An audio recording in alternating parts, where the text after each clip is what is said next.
vous avez fait exploser le box-office de ce cycle philo. Et c'est réconfortant de se dire qu'avec une œuvre exigeante, aujourd'hui on rassemble un public nombreux et exigeant. Merci donc Bernard Stiegler d'être là pour clôturer ce cycle 2011-2012, cycle philo, qui a accueilli cette année des philosophes très divers, de différentes nationalités, de différentes générations. Raphaël Simone sur le philosophe italien sur le socialisme, Miguel Abensour sur l'utopie, Tristan Garcia et Vincent Després qui ont discuté de l'animalité, Alain Finkielkraut qui a parlé de l'amour dans la littérature, et Bernard Stiegler donc aujourd'hui sur ce thème, comment combattre la bêtise, à l'occasion d'un livre important qui s'intitule État de choc, bêtise et savoir au XXIe siècle, publié tout récemment chez Fayard. Juste une indication, je vous inviterai, si ce cycle vous intéresse, il y a des petits prospectus à la sortie de cette salle, et si vous indiquez votre mail, nous vous tiendrons au courant du programme, de la programmation du cycle 2012-2013, qui n'est pas encore déterminé, mais qui sera déterminé dans les semaines qui viennent, et donc nous vous tiendrons informés si vous nous laissez votre mail, dont il ne sera fait aucun usage autre que celui-là.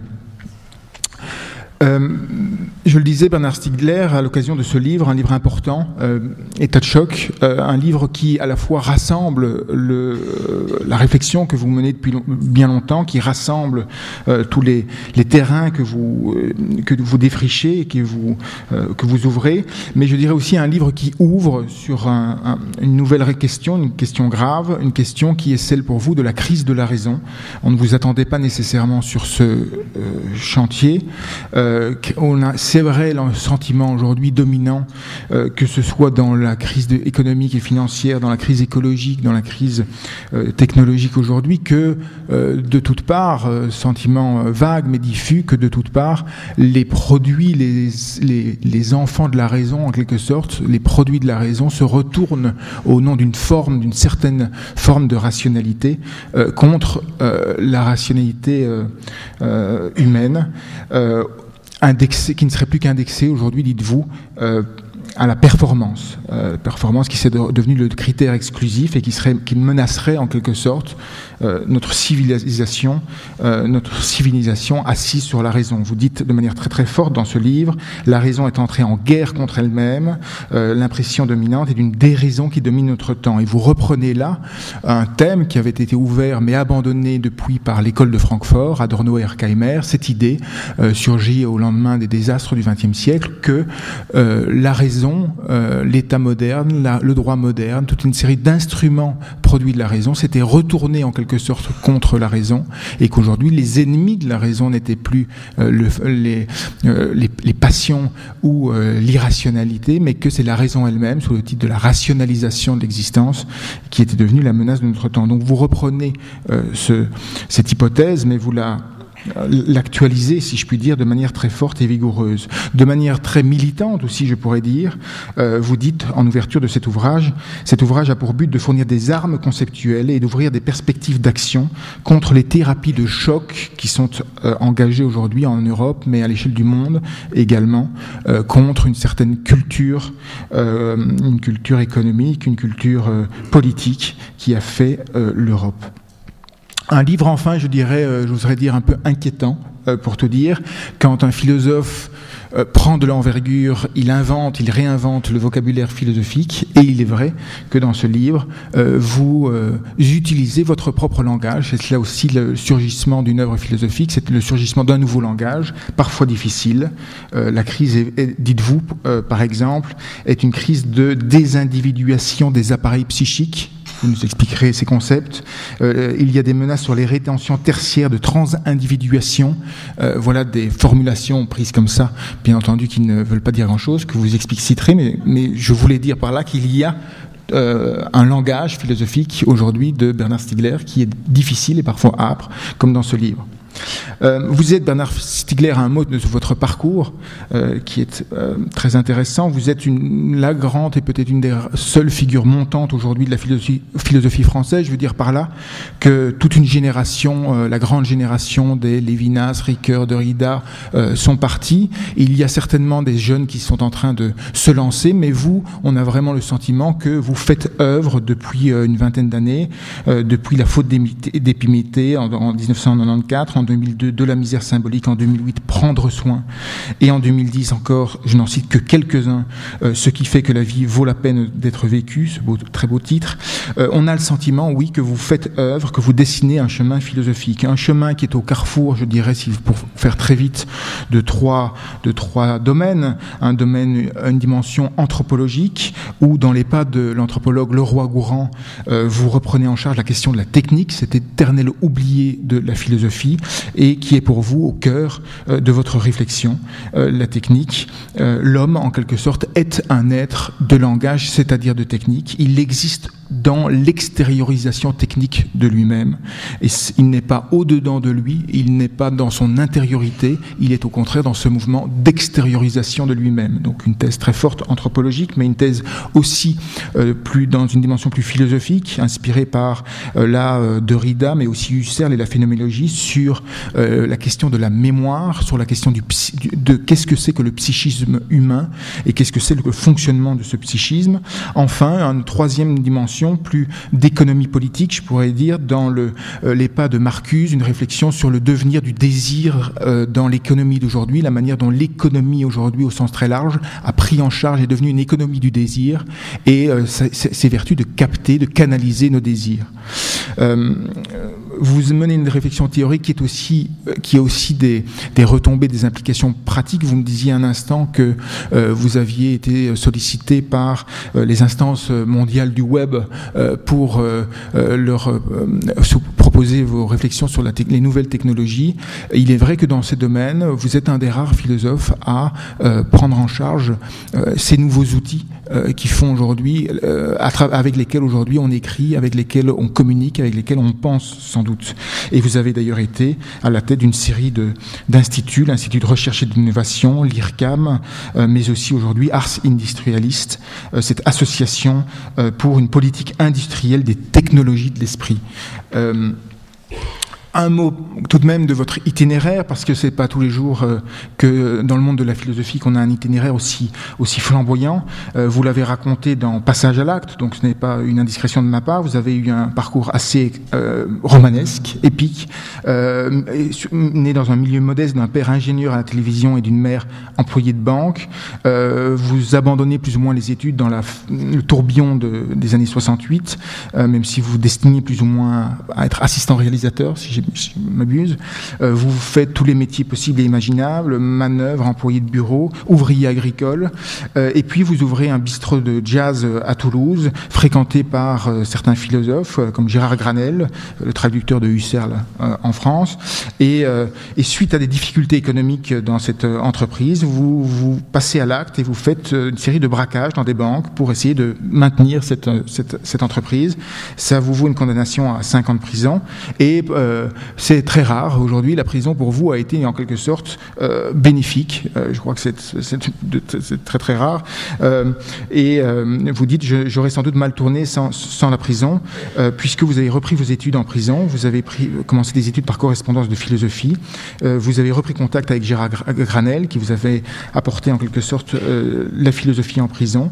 Et dès que vous sortez ainsi, nouvelle passion pour la philosophie, dès que vous sortez de prison, vous sautez dans un avion ou un train pour l'école normale à Paris, où une aventure commence avec Derrida, à qui vous aviez écrit en prison et qui vous accueille avec beaucoup d'amitié et de générosité. Vous ferez votre thèse sur la technique avec Derrida, et vous serez, à partir de là, vous serez d'une série d'aventures au Collège international de philosophie, à l'Université technologique de Compiègne, je le disais, à l'IRCAM, à l'Institut de recherche et d'innovation au Centre Pompidou aujourd'hui. Quand on vient vous interroger, ce n'est pas un philosophe en chambre derrière sa bibliothèque qu'on interroge, c'est quelqu'un qui a une quinzaine de thésards qui travaillent derrière leurs ordinateurs et en direct en quelque sorte sur le réseau. C'est assez impressionnant. S'il fallait dire un mot de votre thèse philosophique.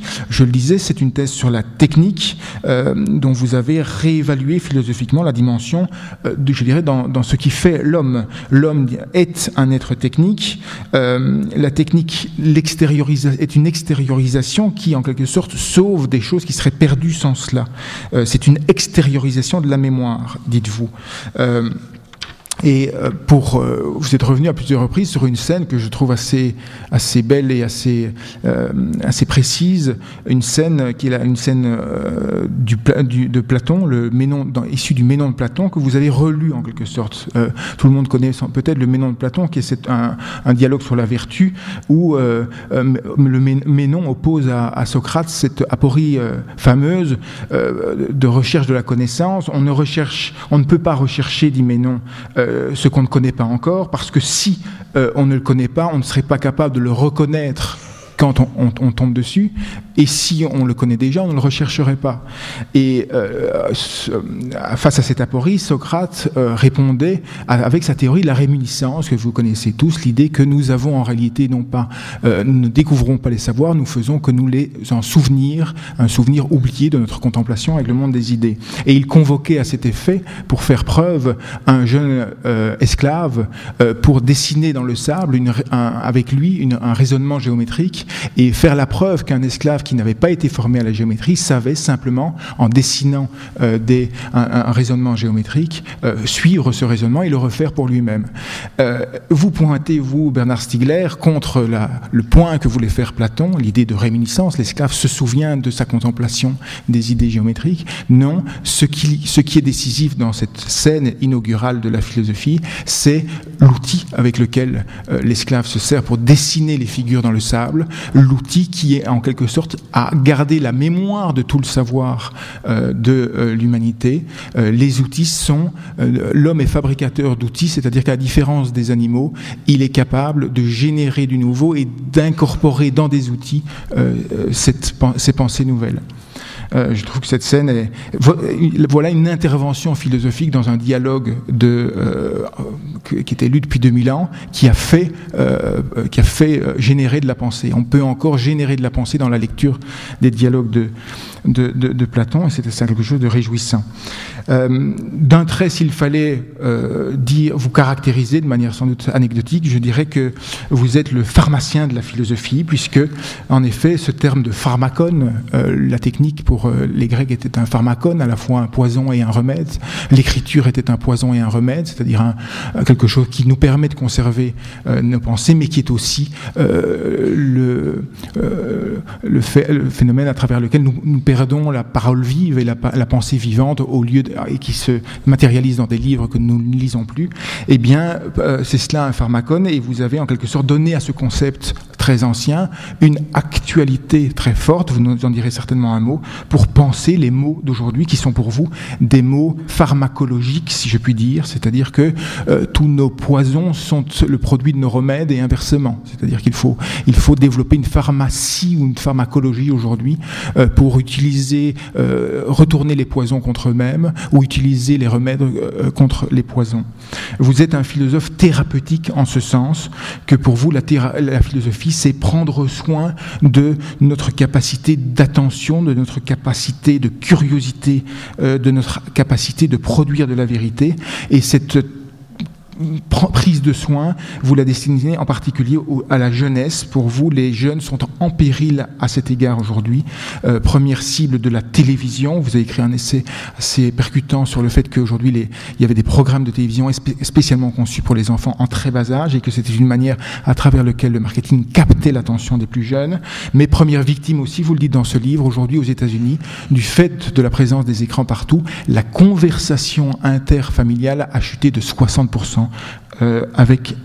Aux États-Unis. Vous êtes donc, je dirais, un médecin des âmes, un médecin qui proposait ces remèdes contre les empoisonnements qui nous entourent. Vous proposez des arts, des disciplines en quelque sorte sanitaires et philosophiques. Et enfin, je dirais que vous êtes aussi pharmacien au sens où, dans vos différents derniers livres, dans votre intervention politique, eh bien, vous êtes celui qui levait des drapeaux blancs. Dans ce livre, vous appelez à une arme l'armistice. Nous sommes aujourd'hui le 8 mai 2012, nous célébrons la fin de la guerre. Eh bien, vous êtes de ceux qui appellent à mettre fin à la guerre économique qui lève aujourd'hui les peuples les uns contre les autres. Et dans cet engagement politique, vous avez une manière de procéder, je dirais, qui n'est pas du tout la manière classique de procéder de l'intervention du philosophe qui interpelle, qui donne son jugement avec autorité. Non, vous avez cette intervention plus thérapeutique justement du pharmacien ou du médecin des âmes. Voilà en quelques mots pour vous présenter très brièvement, mais il y a une œuvre immense. Je vous laisse maintenant la parole, Bernard Stiegler, donc sur ce thème, comment combattre la bêtise. Merci.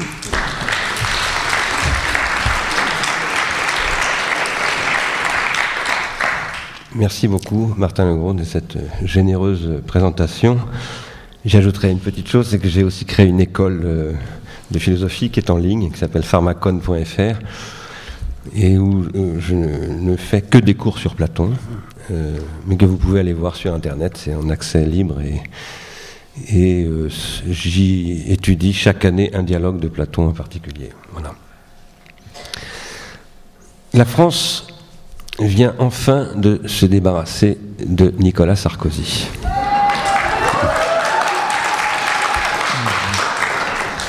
Monsieur Sarkozy aurait été peut-être l'un des pires épisodes de l'histoire déjà bien mouvementée de la France. Un des pires au sens où ce sinistre personnage aura fait régner la bêtise sur ce pays pendant 5 ans, ce que nous paierons encore très longtemps, nous les Français et d'autres avec nous, les Européens sans doute, et que nous paierons peut-être d'ailleurs par la venue de l'extrême droite en France dans 5 ans, à la présidence de la République, car c'est une chose extrêmement probable. Telle est à présent l'immense responsabilité de la gauche. Et quand je dis la gauche, je parle d'abord des militants et des citoyens qui veulent continuer à penser et à penser à gauche. Je ne parle pas seulement de ceux qui assument le pouvoir et que nous avons poussé à le prendre ou qui l'ont pris sans qu'on le leur ait demandé. Cette situation impose un sursaut sans précédent. Et en premier lieu, cela suppose de bien comprendre que le règne de la bêtise en France n'est ni limité à la France, malheureusement, ni le seul fait de Sarkozy ou de la droite en France. Je tiens d'ailleurs à préciser ici que je fais partie de ceux qui, à gauche, pensent que la droite n'est pas nécessairement plus bête que la gauche, même si je me situe personnellement très résolument à gauche. De fait, si Sarkozy a été élu et a pu agir avec tant de violence, car il a agi extrêmement violemment, c'est parce que quelque chose avait rendu cela possible. Il l'avait précédé, qu'il n'a fait qu'accentuer, et qui malheureusement se poursuivra bien au-delà de lui.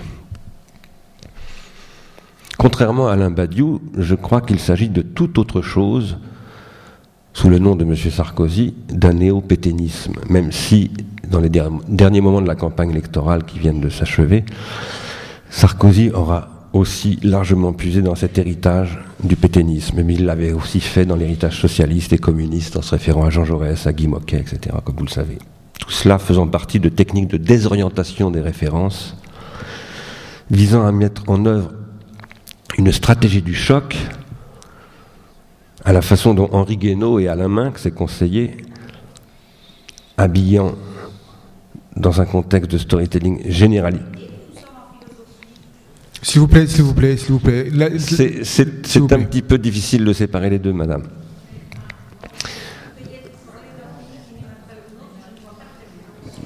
Madame, s'il vous plaît, madame. Patience. Vous allez voir, madame. Vous allez voir. Donc, messieurs Guénaud et Kessler ont habillé dans un contexte de storytelling généralisé un programme qui avait été forgé par monsieur Kessler, Denis Kessler, qui avait fixé la définition de ce que devait être le MEDEF, replaçant le CNPF, et aussi du même coup le programme de l'UMP, qui avait pour objectif, très clairement revendiqué par M. Kessler, de liquider les structures issues du Conseil national de la résistance en France. Denis Kessler, qui fut par ailleurs co-auteur du premier livre de Dominique Strauss-Kahn.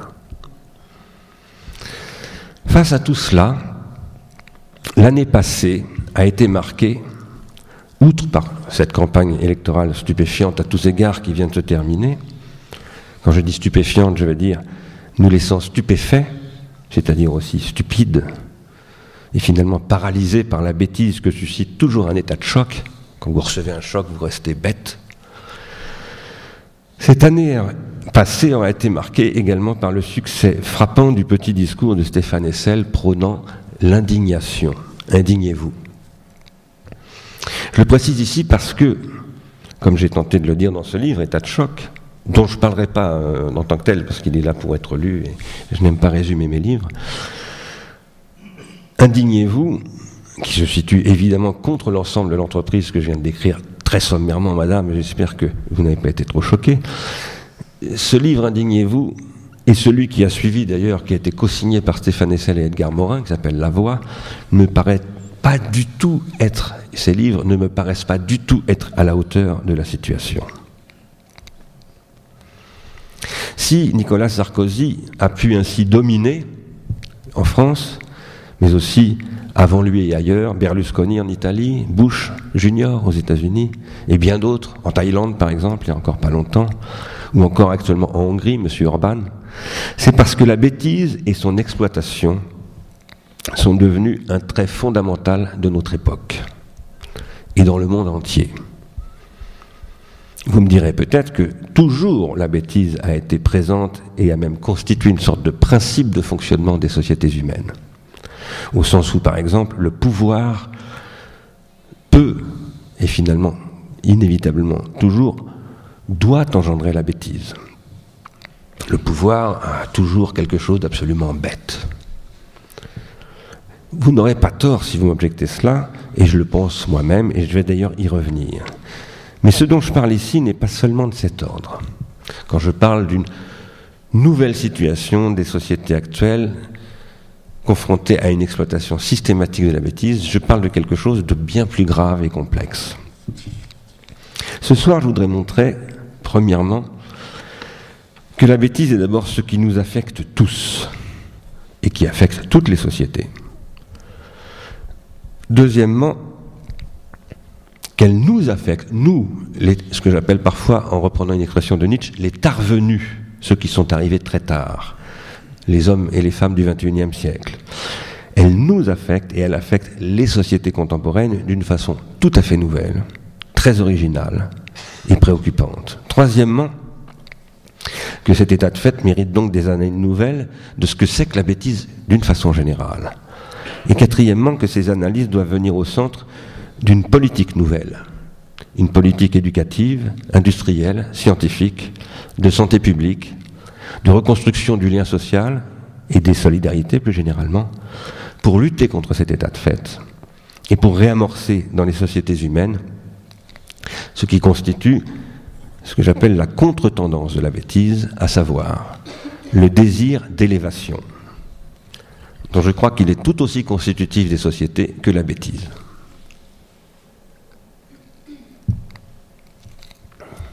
Autrement dit, oui, comme l'a annoncé le titre de cette conférence, selon moi, il s'agit bien de lutter contre la bêtise et de savoir comment le faire.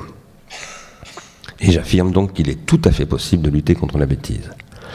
En revanche, et je vais développer ce point-là, je pose qu'on ne peut jamais vaincre la bêtise. Lutter contre la bêtise est un combat de tous les instants, l'objet d'une attention sans fin, c'est-à-dire littéralement infinie. Comme nous devons sans cesse, et même sans nous en rendre compte d'ailleurs, faire attention à la mort, par exemple. Car la mort nous menace à tous les instants. Elle est notre destin.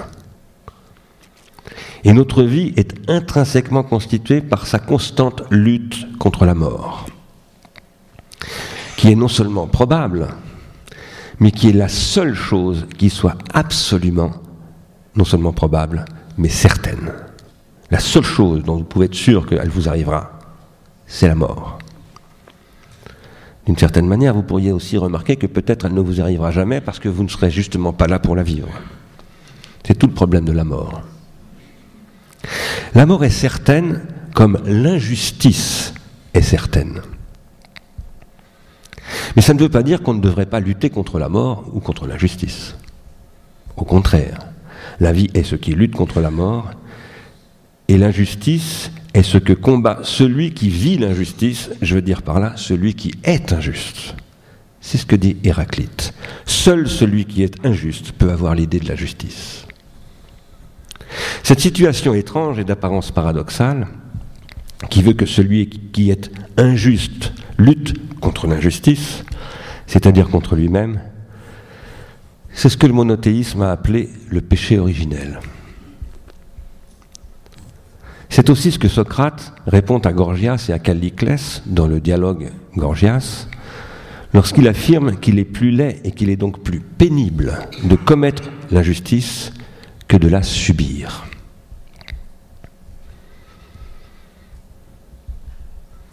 En cela, pour moi, la question de l'injustice, mais aussi de la bêtise, est apparentée à la question de la tentation. Question hautement religieuse, dont par exemple Saint Antoine est une incarnation fabuleuse, mais question dont parle aussi un très grand philosophe français encore largement sous-estimé et méconnu, qui s'appelle Gilbert Simondon, qui fut le grand inspirateur de Gilles Deleuze.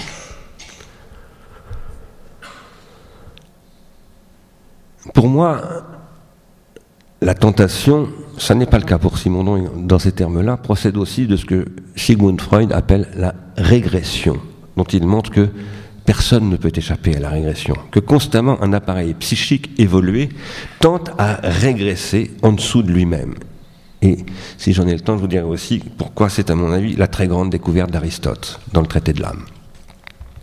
Avant de vous dire cela, je voudrais vous citer quelques lignes de Gilbert Simondon dans un livre très difficile d'ailleurs, qui s'appelle « L'individuation psychique et collective », où, de façon très surprenante de sa part, à une époque où on se réfère très peu à la théologie, aux allégories de la tentation, il mobilise ce concept, il convoque ce concept qui, pour nous, les gens du XXe ou du XXIe siècle, vient du christianisme, en tout cas du monothéisme. Simondon dit ceci: l'individu psychique, excusez-moi, j'ai arrêté mon téléphone parce que j'entends qu'il sonne et j'avais oublié de l'éteindre, cela me perturbe. Une petite seconde, et je le retrouve.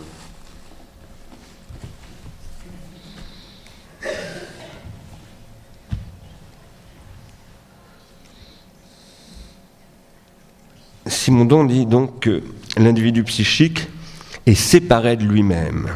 Il trouve en soi la séparation entre le bien et le mal, entre l'ange et la bête. Séparation accompagnée de la conscience de la double nature de l'homme. Ce que dit Simondon, c'est que nous sommes tous clivés. Nous sommes tous constitués par deux pôles.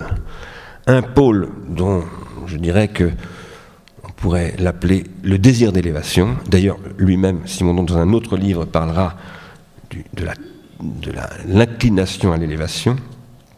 Et d'autre part, le penchant à la bassesse. Et Simondon dit dans ce livre que cette structure de notre psyché, qui nous constitue de manière native, fondamentale, initiale, originelle, eh bien nous avons tendance à la projeter à l'extérieur et à l'extérioriser donc dans un principe de bien et un principe de mal qui serait dans le monde, et à partir de là nous fabriquons une figure du démon. Démon qui fonctionne comme une sorte de pharmakos, c'est-à-dire de bouc émissaire. Pour Simondon, nous sommes des êtres dédoublés par une tentation de céder à la bassesse plutôt qu'à l'élévation, ce que dans la terminologie d'origine chrétienne on appelle le bien et le mal, mais en fait on en parle aussi comme ça dans Platon. Platon contribue à forger cette vision-là. Et selon moi, ceci procède de notre situation pharmacologique, c'est-à-dire le fait que nous sommes des êtres extériorisés, que le pharmacone est toujours potentiellement le vecteur de la possibilité de faire du bien ou du mal, et que ce bien et ce mal que nous pouvons faire dans le pharmacone, il vient en fait de nous. Mais le pharmacone nous donne accès à toute cette double possibilité d'élévation et de bassesse. Et évidemment, nous rejetons cette double possibilité sur le pharmacone lui-même pour en faire un bouc émissaire. C'est-à-dire que nous nous en prenons très souvent à la technique, là où en fait nous sommes en cause fondamentalement dans l'affaire.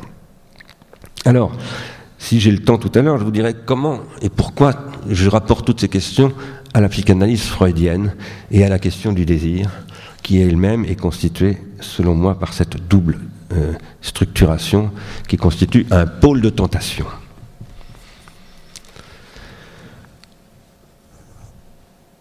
Ayant dit tout cela, et essayant par là de jeter quelques perspectives très générales sur ce que serait la question de la bêtise, je vais me rapporter maintenant à ce livre dont vous parliez, Martin Legros, qui s'appelle donc État de choc. État de choc, c'est un titre que j'ai emprunté pour une part à Naomi Klein, qui a publié un livre qui a été traduit en français par La stratégie du choc. Le titre anglais, c'est The Shock Doctrine, et où elle montrait que depuis que ce qu'on appelle l'ultralibéralisme, que moi je préfère appeler plus précisément la révolution conservatrice, s'est emparée de l'idéologie planétaire, en particulier sous la férule de Milton Friedman, qui est le penseur de l'école d'économie de Chicago, une stratégie du choc a été mise en œuvre depuis la fin des années 70 pour profiter de toutes les catastrophes économiques, écologiques, catastrophes naturelles, etc., pour détruire systématiquement ce que, par exemple, Denis Kessler appellerait l'héritage du Conseil national de la résistance en France, ou bien tout ce qui s'est fait au Chili lorsque Pinochet arrive dans une stratégie du choc pour imposer un modèle ultralibéral en utilisant des techniques de stupéfaction et de vitesse pour finalement imposer des transformations de la société dans le sens des intérêts de ceux qui prônent ce néolibéralisme, cet ultralibéralisme, et qui sont en fait le capitalisme financiarisé. Dans ce livre, je soutiens, je ne vais pas le résumer, mais je vais dire quand même en 2 mots quelle est l'intention générale. Je soutiens que, comme vous l'avez peut-être entendu dire, parce qu'un film l'a rendu très patent, ce film s'appelle Inside Job. Les universitaires américains, en particulier les économistes américains, de très grandes universités, certaines que je connais bien, Columbia, Harvard, Berkeley, énormément d'autres, très grandes universités, ces économistes ont été mis au service d'une production d'une idéologie, d'une légitimation d'une idéologie mise en œuvre par cet ultralibéralisme, dont Inside Job a révélé que tous ces économistes étaient extrêmement grassement payés, puisque certains touchaient parfois plus d'1 million de dollars de jetons de présence dans des conseils d'administration de banques, de maisons d'assurance, de systèmes de surveillance, soi-disant, du système financier américain qui, comme vous le savez, conduit aux subprimes, puis des subprimes à Lehman Brothers et de Lehman Brothers à la terrible crise dans laquelle nous sommes depuis 4 ans maintenant, 5 ans bientôt, et qui malheureusement ne fait que commencer. Et dont l'Europe va être le dindon de la farce.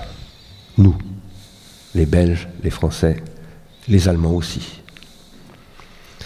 Face à cette situation, on pourrait être tenté de s'en prendre aux économistes, comme les économistes français le font d'ailleurs à l'endroit d'eux-mêmes pour certains d'entre eux, les économistes atterrés par exemple, André Orléans qui a publié récemment, il y a 6 mois, un livre où il condamne cette pratique de l'économie universitaire, qui n'a pas fait le travail qu'elle aurait dû faire de critique de ces modèles qui en fait ne tenaient absolument pas la route sur le plan conceptuel.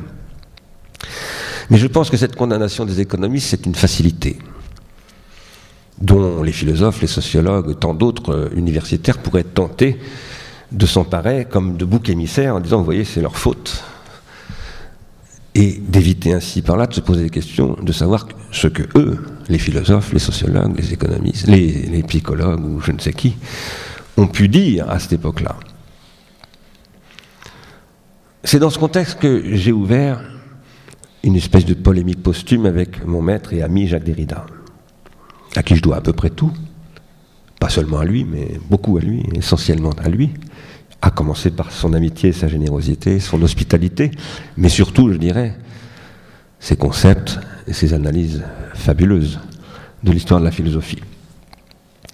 Et dans ce livre, je manifeste un désaccord radical avec lui sur un point en particulier. J'en ai beaucoup d'autres. Il le savait, on en a souvent parlé.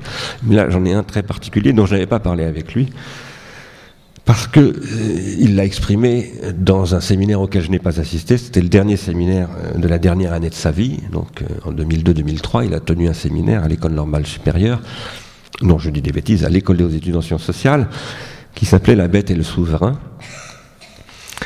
et dans lequel séminaire, il tente d'analyser la question de la bêtise et aussi de l'animalité.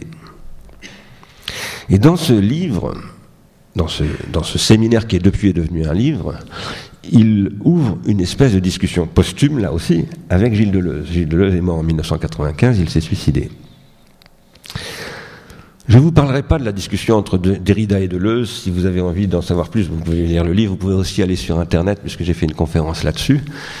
Je trouve que Derrida, pour la première fois d'ailleurs de ma vie, je le trouve en défaut de lecture. Je pense qu'il lit mal Deleuze et qu'en fait, il le lit injustement.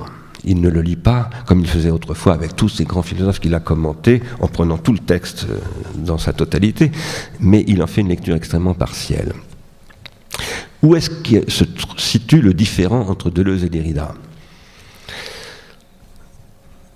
En surface, il se situe dans le discours que Deleuze tient sur l'animalité et l'humanité. En profondeur, il se situe sur le rapport à la bêtise. Je ne vous parlerai pas de l'animalité, ce n'est pas le sujet de ce soir. Si vous voulez que nous en parlions, nous le ferons dans la discussion. Mais je voudrais vous dire quelque chose de la bêtise. Donc, Deleuze a parlé beaucoup de la bêtise.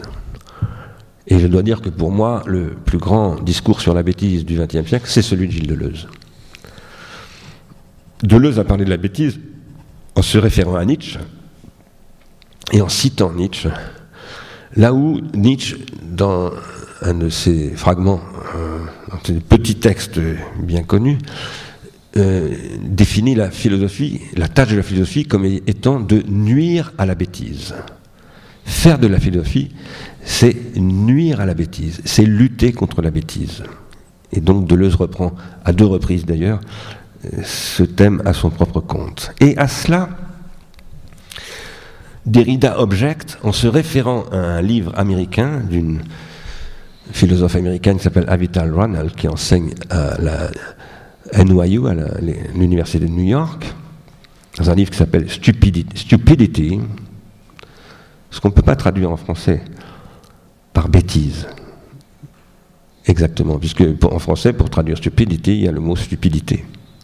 Et la stupidité n'est pas exactement la même chose que la bêtise. Dans la bêtise, il y a la bête. Dans la stupidité, il y a la stupeur.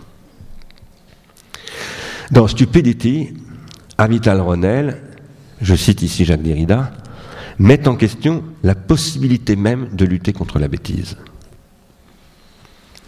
Elle le fait notamment, dit Derrida, parce que... Ah non, excusez-moi, je suis désolé, c'est moi que je suis en train de citer, c'est pas Derrida. Je suis en train de lire mon propre texte. Donc, je dis dans ce livre, État de choc, que Avital Ronell met en question la possibilité même de lutter contre la bêtise, et elle le fait notamment parce que, comme le souligne Derrida, les limites de la langue, les limites qui, par exemple, empêchent de traduire le mot français bêtise en anglais autrement que par stupidity, ce qui est une traduction bête, si je puis dire, ou stupide. Ces limites, qui sont purement factuelles, c'est-à-dire bêtes de ce point de vue-là, c'est un fait, c'est tout bête, hein, c'est un fait sans droit, c'est bête. En anglais, on ne peut pas dire bêtise. Et en français, par stupidité, on ne rend pas compte de ce que veut dire stupidity en anglais. Ces limites-là sont insurmontables, dit Avital Ronell. Et elle a évidemment raison. Cette impossibilité de penser la bêtise en anglais autrement qu'à partir de la stupidity de l'anglais tient à l'idiotie des idiomes, à leur idiomaticité irréductible, qui est toujours aussi en quelque façon leur facticité. C'est un fait, et leur bêtise. Ce fait est quelque chose de tout à fait bête, et c'est insurmontable. Et en particulier, C'est ce qui est la cause de toutes ces erreurs dues à des erreurs de traduction, à toutes ces bêtises qui sont dues à des erreurs de traduction qui masquent l'impossibilité de la traduction, dont Derrida était un des très grands penseurs d'ailleurs avec Walter Benjamin. Derrida avait médité tout cela à partir d'un défaut, il y a bien longtemps, il y a plus de 20 ans. Un défaut qu'il avait ressorti d'un passage de la Bible où il est question des Éphraïmites et du Shibboleth. Vous savez que les Éphraïmites ne pouvaient pas prononcer Shibboleth, ils disaient Siboleth, et c'est comme ça qu'ils furent massacrés.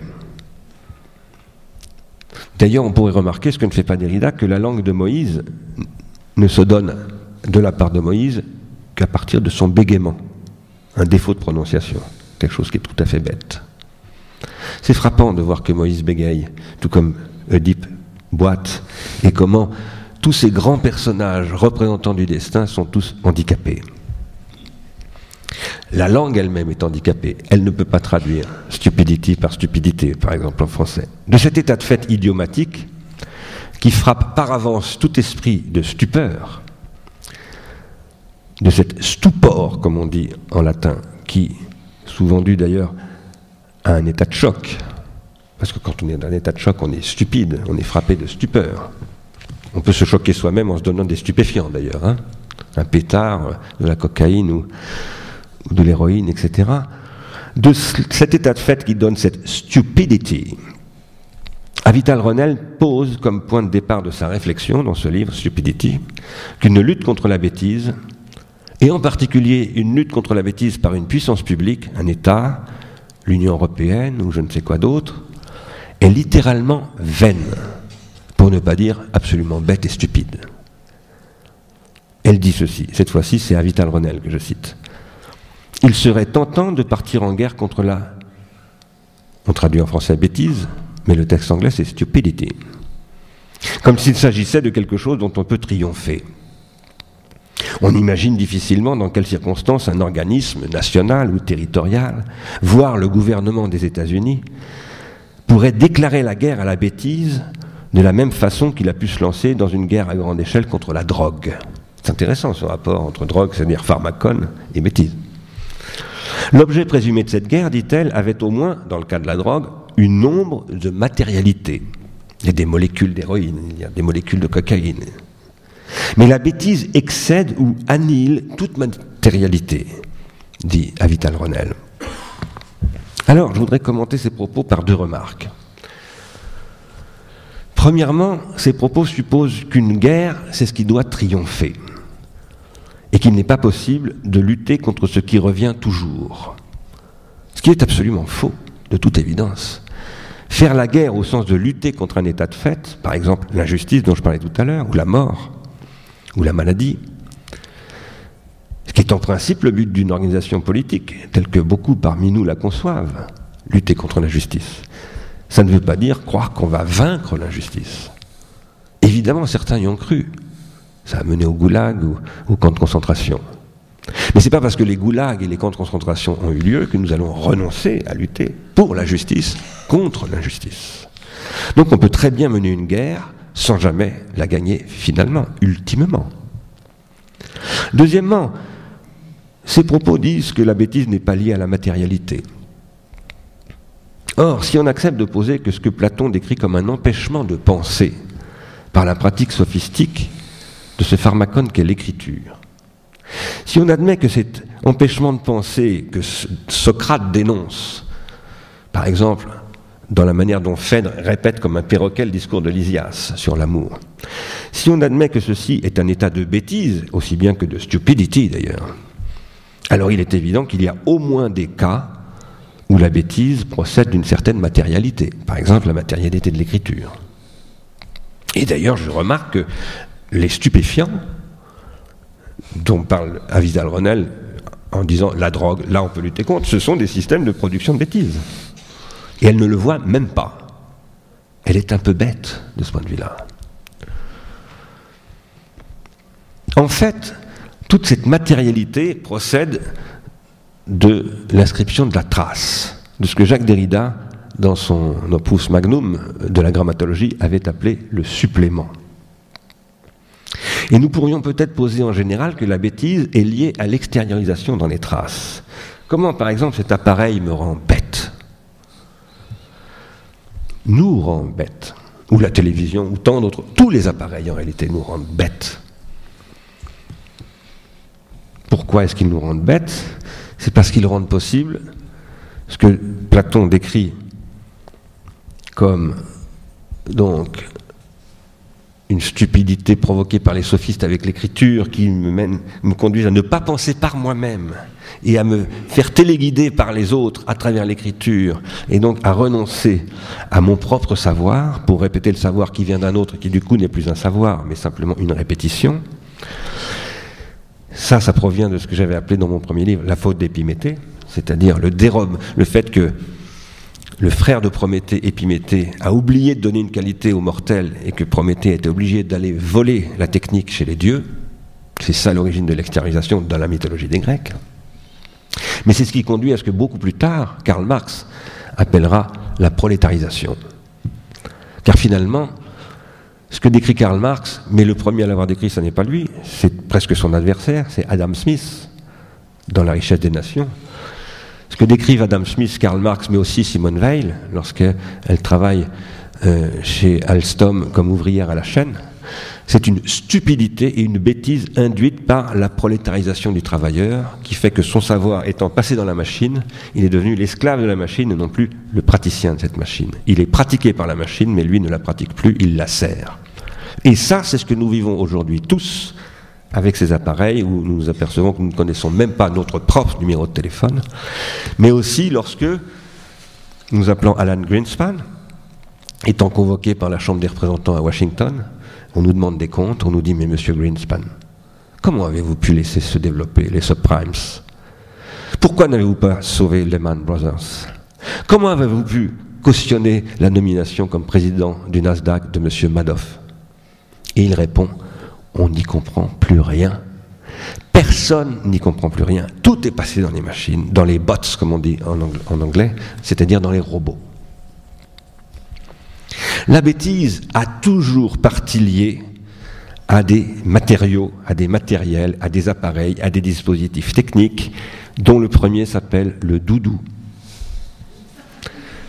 Car Donald Winnicott dit « Une bonne mère, c'est celle qui sait investir de son propre désir le doudou, ce qu'il appelle l'objet transitionnel du bébé, mais c'est aussi celle qui sait à un moment donné séparer le bébé de son doudou, et à ce moment-là, ce bébé devient un enfant et non plus un bébé. Et il apprend à se détacher de ce pharmacone dont il a eu besoin pour construire son désir, dont à un moment donné il doit se séparer, sinon il va régresser. Et évidemment, si cette séparation se passe mal, il y aura plus tard de la régression, du retour de régression. Le fétiche dont parlait Sigmund Freud dès la fin du XIXe siècle est une forme du pharmacone, évidemment, qui produit de la bêtise, qui peut produire de la bêtise, c'est-à-dire au lieu d'être mis au service de la transformation de mes pulsions en désir, il peut se mettre au service de la régression de mes désirs en pulsions. C'est le problème de M. Strauss-Kahn.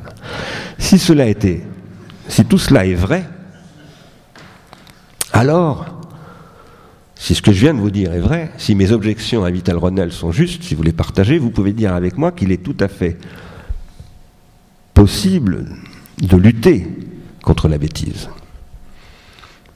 Mais ça suppose de lutter contre certaines appropriations de la matérialité qui est à l'origine de la bêtise et qui sont mises au service, ces appropriations, de ce que j'appellerais non pas simplement la prolétarisation, mais l'incapacitation.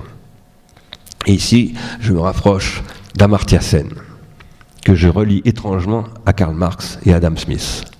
Parce que finalement, Amartya Sen, lorsqu'il décrit dans ce livre, dont vous avez certainement entendu parler, qui lui a valu un prix Nobel d'économie, cet état de fait qu'il constate en tant qu'économiste démographe, à savoir que on vit plus longtemps au Bangladesh qu'à Manhattan, qu'à Harlem, je veux dire. Et effectivement, si vous allez voir les chiffres, le taux de mortalité est plus élevé à Harlem que dans le Bangladesh. Le Bangladesh où il n'y a pas d'hôpitaux, où il n'y a pas d'évacuation des eaux usées, où il n'y a pas d'eau courante, où on souffre de la faim, souffre moins de mortalité que le district de Harlem au nord de Manhattan. Et les analyses de Amartya Sen montrent que cet état de fait procède du fait que les savoir-vivre dans cette région des États-Unis la plus développée du monde, au cœur de New York, ont été détruits, et qu'à travers cette destruction des savoir-vivre, finalement, la fragilité des hommes est plus grande qu'au Bangladesh, où les hommes ont tant de difficultés à vivre, où ils ont maintenu des savoirs sociaux, des savoir-faire, des savoir-vivre, et une solidarité sociale qui fait que, finalement, on y vit mieux, d'une certaine manière. Ce que je veux vous dire en énonçant ces propositions, c'est que pour moi, la question de la lutte contre la bêtise est une question non pas de psychologie, simplement, ou de philosophie, mais bien d'économie et d'économie politique.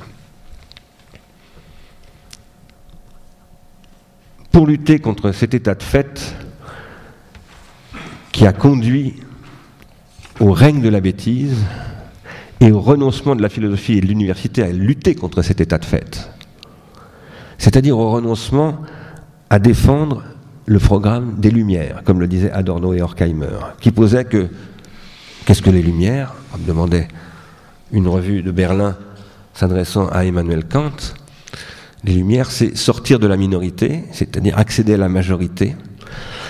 Et ça, c'est le programme de la raison. Horkheimer et Adorno ont montré en effet, dans la dialectique de la raison, que la raison s'était retournée contre elle-même, en étant devenue ce que Max Weber, avant eux, avait appelé la rationalisation, la raison s'était mise au service du développement de la bêtise et non pas de la lutte contre la bêtise. Je crois pour ma part que une bonne partie de la philosophie, en particulier de la philosophie française, a renoncé purement et simplement à lutter contre cette aggravation de la bêtise.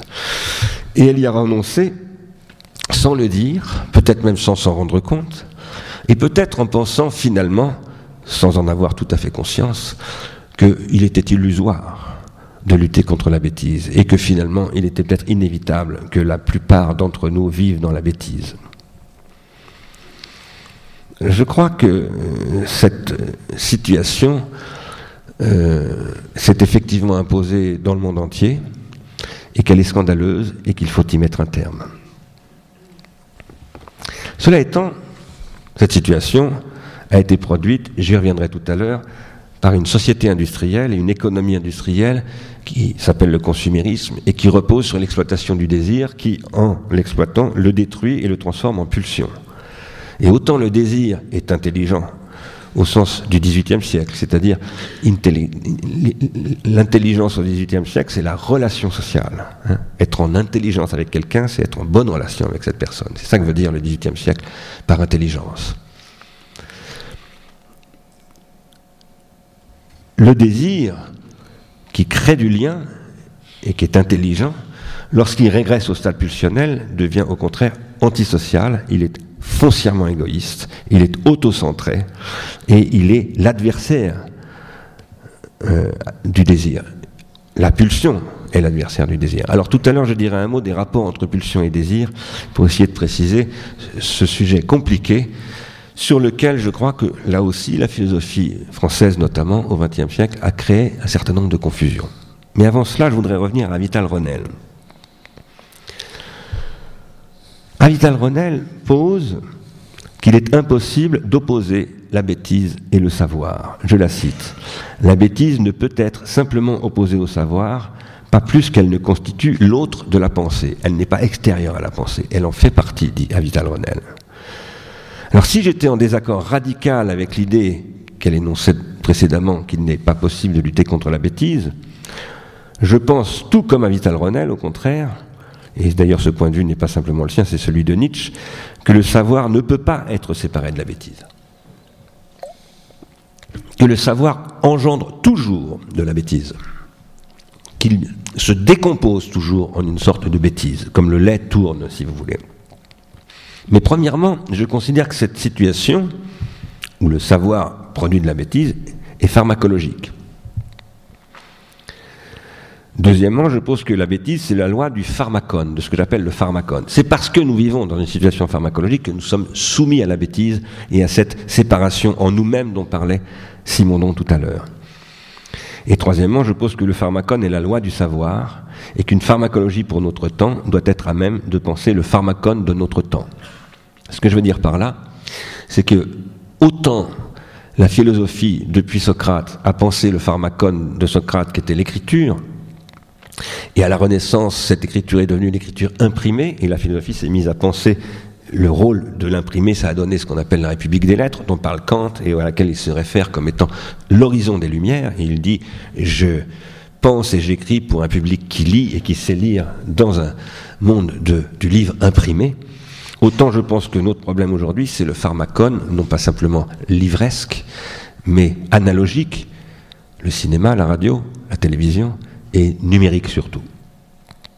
Et la question qui se pose, c'est de savoir comment est-ce qu'on peut repenser un programme comme celui qui essayait de penser les Lumières au XVIIIe siècle dans le contexte de l'imprimerie, à l'époque du numérique.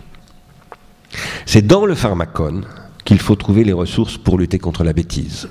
Je partage avec Eric Havelock, un spécialiste américain de Platon, l'idée que Platon a été essentiellement celui qui a socialisé l'écriture pour faire de ce poison que produisaient les sophistes un remède qui est à l'origine de l'académie de Platon, c'est-à-dire du projet de l'académie en général, c'est-à-dire du projet universitaire, de toute la spécificité de la pensée occidentale.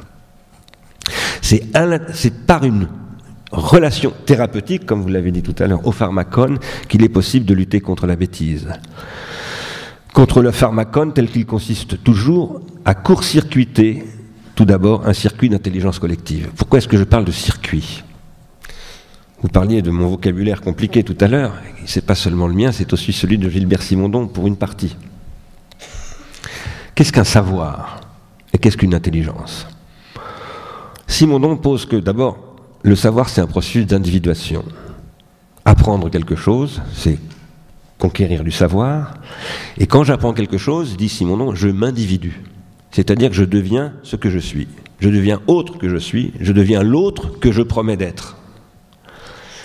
Cette transformation de l'individu psychique, Simondon dit, elle ne se produit effectivement, et non pas simplement fantasmatiquement, que si elle contribue à la transformation d'un individu collectif, qui peut s'appeler la géométrie, la peinture, le cinéma, la philosophie ou la cité. C'est d'ailleurs ce que dit Socrate aussi. C'est une reformulation d'un point de vue socratique. Chez Simondon, on n'oppose pas l'individuation psychique et l'individuation collective. L'un ne va pas sans l'autre. Mais cela veut dire qu'en m'individuant psychiquement, je participe à la création de relations, ce que j'appelle des circuits d'individuation collective, ces circuits constituant ce que j'appelle des savoirs ou des disciplines.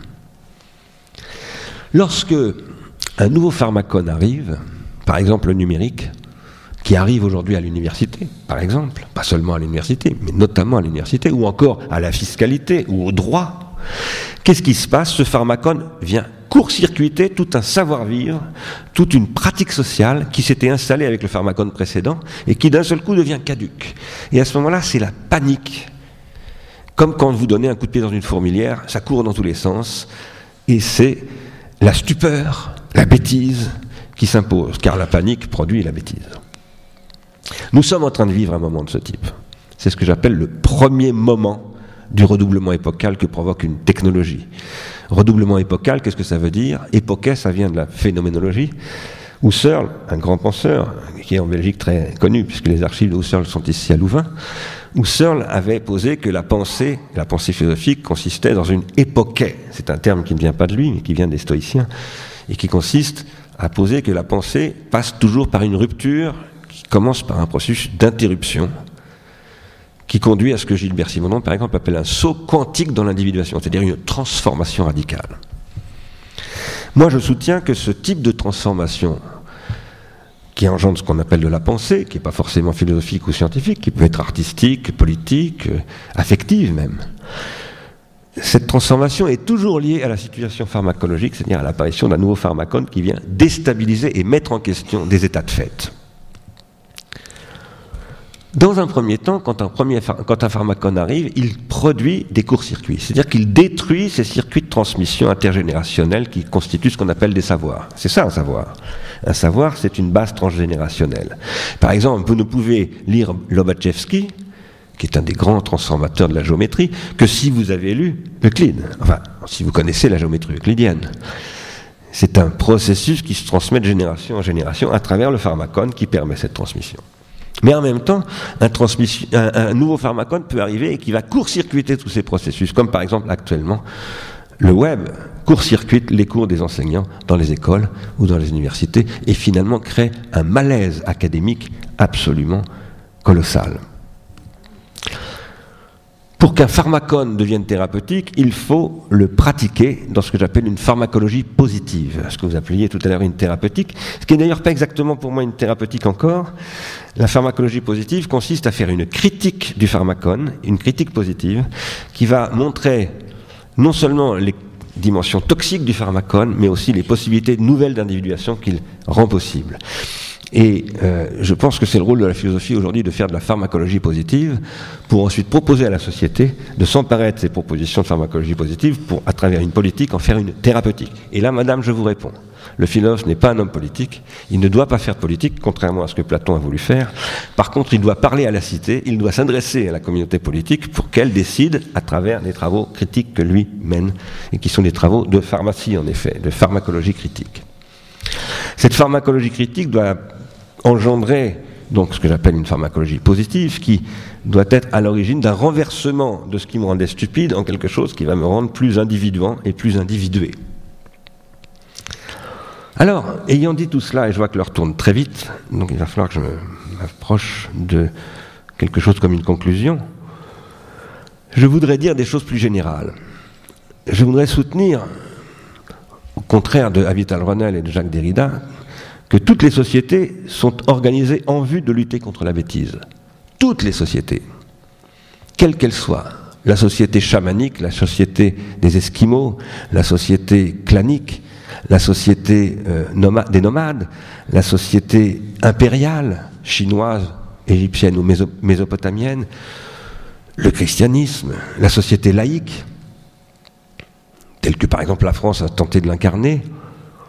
Toutes ces sociétés sont organisées essentiellement en vue de lutter contre la bêtise, car la bêtise est le fléau de l'humanité. Et la lutte contre la bêtise est elle-même une sorte de savoir. Ce savoir, d'ailleurs, a la forme de l'aïkido. C'est un art martial. Comment je lutte contre quelque chose en me servant de la chose contre laquelle je lutte, contre elle, et donc comment je lutte contre elle, tout contre elle, et finalement avec elle, pour elle en quelque sorte, pour la renverser. Ce que j'appelle ici un savoir, ça désigne aussi bien les savoir-faire et les savoir-vivre que les savoirs académiques. C'est-à-dire, ce que j'appelle les savoirs académiques, ce sont les savoirs exposés à la critique, et plus précisément à une communauté critique de pairs.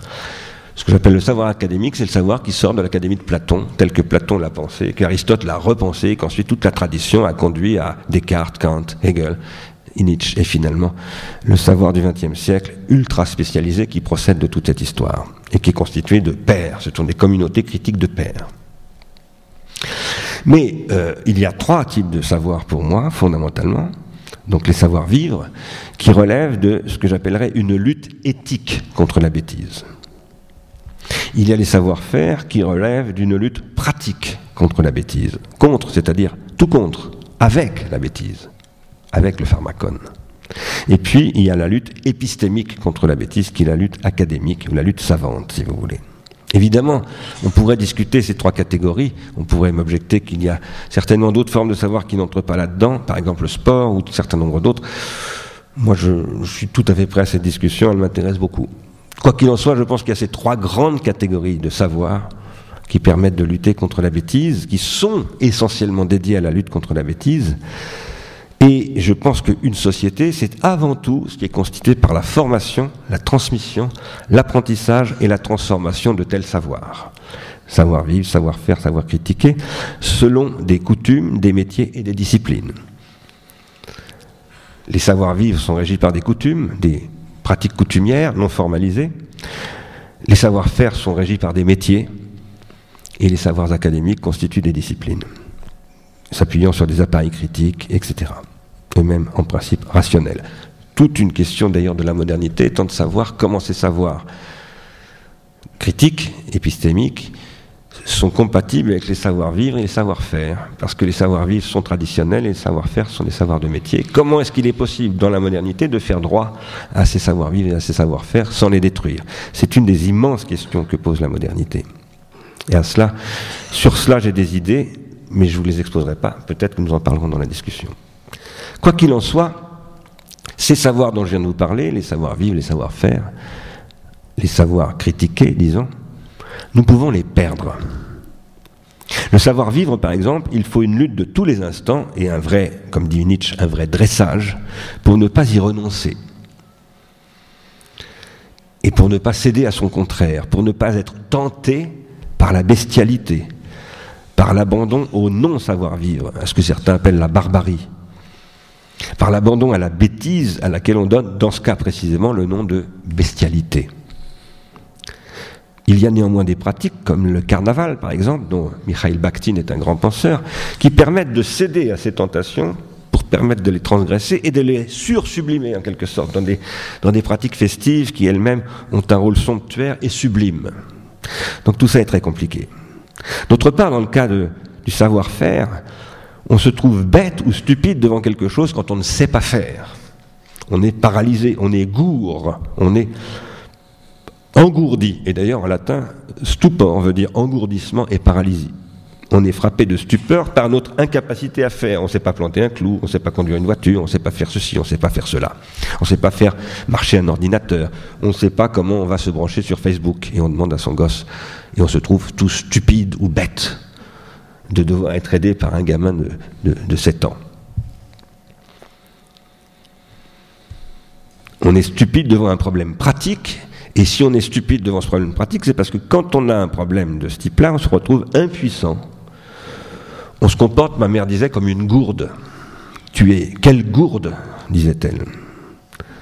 Ça désigne la bêtise pratique. Et ça, c'est ce que je crois qu'on appelle en général la stupidité. On est stupide on se retrouve stupide face à une situation pratique.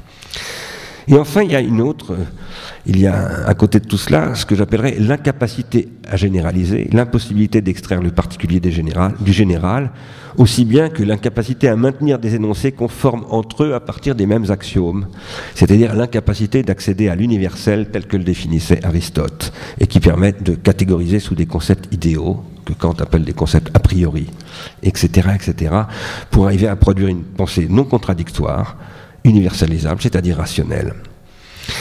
Et à ce moment-là, on est frappé d'idiotie. D'idiotie au sens où idios, en grec, ça veut dire singulier. Et l'idiome, c'est ce qui a une certaine singularité irréductible. Sachant que, en vous disant cela, je ne suis pas en train de condamner l'idiotie, car je pense que l'idiotie est aussi une source fondamentale du désir, c'est-à-dire de l'intelligence. En disant cela, pour avoir sans cesse plaidé pour la singularité et ce que j'appelle l'idiotité ou l'idiotie de l'idiome, l'irréductibilité de son idiotie, celle dont je parlais tout à l'heure à propos de l'impossibilité de traduire stupidity par bêtise, par exemple, ou bêtise en anglais, eh bien, je voudrais insister sur le fait que l'idiotie du langage peut être renversée en quelque chose qui s'appelle la poésie, par exemple. Les poètes ne travaillent qu'avec l'idiotie du langage. Et la poésie est une forme de renversement de l'idiotie en un art de la singularité, qui est évidemment une ressource essentielle de l'esprit. Quoi qu'il en soit, la conséquence de ce que je viens de dire est que toutes les sociétés luttent contre la bêtise par l'éducation. Toutes sont fondées sur la formation de ce que j'appelle l'attention. Et la formation de l'attention, c'est une lutte contre la bêtise, fondamentalement. D'autre part, j'ai posé qu'il y a diverses formes de bêtise. La bêtise, de manière absolue, ça n'existe pas. Il y a des formes de bêtise. En revanche, chacune de ces formes de bêtise exprime une tendance que j'ai à renoncer à savoir, à renoncer à lutter contre cette bêtise, et cette tendance suppose une contre-tendance. Cette contre-tendance, eh bien, c'est ce que j'appelle le désir d'élévation. Le désir d'élévation, c'est ce dont parle Gilbert Simondon lorsqu'il dit, par exemple, dans la fin du mode d'existence des objets techniques, que dans toutes les sociétés, il y a ce qu'il appelle des points clés qui sont des surélévations qui orientent la communauté vers son destin. Et moi-même, dans un petit livre, tout petit livre qui s'adresse aux enfants, qui s'appelle Des pieds et des mains, j'ai essayé de m'adresser à des enfants, donc, pour essayer de leur faire un peu de philosophie et de les faire réfléchir sur le fait que dès qu'il y a un petit promontoire, une petite colline, les enfants courent et essayent de grimper dessus. C'est-à-dire que les enfants sont irrésistiblement attirés par l'effort de s'élever. Et en fait, cette tendance-là, eh bien, c'est celle qui est à l'origine de la bipédie même, chez l'être humain. Donc c'est quelque chose d'absolument fondamental. Et ce que montre Simondon, qui d'ailleurs emprunte cette question à Georges Canguilhem, et tout ça, ça nourrit le point de vue de Gilles Deleuze sur la bêtise, c'est que finalement, nous sommes constitués par un désir d'élévation d'un côté et une tendance à la bassesse de l'autre. Bassesse, c'est le mot qu'emploie Deleuze pour désigner la bêtise. Deleuze dit la bêtise, c'est essentiellement la bassesse sous toutes ses formes. La tentation du bas, d'être bas. Donc les sociétés luttent toutes contre la bêtise, mais si elles luttent ainsi toutes contre la bêtise, c'est qu'elles sont toutes habitées par la bêtise. Et en même temps, elles sont toutes habitées par le désir d'élévation. Tout comme nous sommes nous-mêmes, à l'intérieur de nous-mêmes, structurés et clivés par ces deux tendances, le bien et le mal, etc., tout ce qui constitue un champ de la tentation, eh bien les sociétés elles-mêmes sont structurées de cette façon-là. Et toutes les sociétés, à leur manière, en convoquant le chamanisme, le bouddhisme, le monothéisme, la philosophie, l'esprit des Lumières ou je ne sais quoi, essayent d'inventer des structures sociales pour lutter contre cette bêtise, parce que cette bêtise est atomisante et elle est toujours menaçante pour la société. Quant à nous, nous vivons dans une société qui repose sur l'exploitation de la bêtise. Et nous vivons dans cette société depuis environ un siècle. Car, comme vous le disiez, Martin Legros tout à l'heure, en rappelant un petit peu des choses que j'ai développées dans le passé, nous sommes dans une société industrielle de consommation dont le principe a consisté à capter notre attention et à travers notre attention notre désir pour le fixer sur des objets, des marchandises et pour détourner ces objets, pour détourner notre désir de ces objets spontanés d'attention vers d'autres objets. L'exemple que je donne toujours parce qu'il est frappant et je crois malheureusement assez évident, c'est la façon dont aujourd'hui l'appareil du broadcast télévisuel tente de capter l'attention des enfants le plus tôt possible, autant que possible maintenant à partir d'1 an, pour pouvoir détacher l'attention de l'enfant de ses parents et détourner cette attention vers des objets de consommation. Et pas simplement vers des objets de consommation, mais vers des canaux avec des couleurs, une sémiotique, etc., qui vont les habituer, en se substituant à l'objet transitionnel, à la relation transitionnelle que l'enfant noue à ses parents à travers l'objet transitionnel. Pourquoi faire ? Eh bien, pour aliéner ces désirs. Ce processus que je pourrais décrire longuement, je ne le ferai pas parce que j'en ai très souvent parlé, y compris ici à Bruxelles dans les 10 dernières années. Ce processus a commencé à s'installer dans les années 1915-1920. La grande science qui a développé cela s'appelle, à partir des années 50, le marketing.